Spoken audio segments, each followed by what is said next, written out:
After they had passed through the narrow streets of Pollença and were following the curved line of the seashore, they came to the Hotel Pino de Oro, a small hotel standing on the edge of the sea, looking over a view in the misty haze of a fine morning that had the exquisite vagueness of a Japanese print. At once Mr. Parker Pyne knew that this, and this only, was what he was looking for. He stopped the taxi, passed through the painted gate with the hope that he would find a resting place.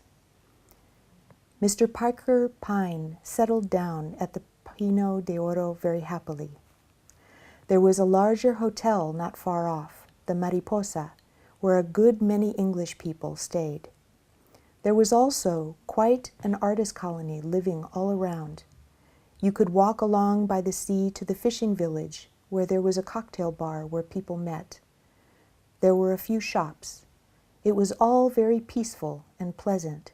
Girls strolled about in trousers with brightly colored handkerchiefs tied round the upper calves of their bodies.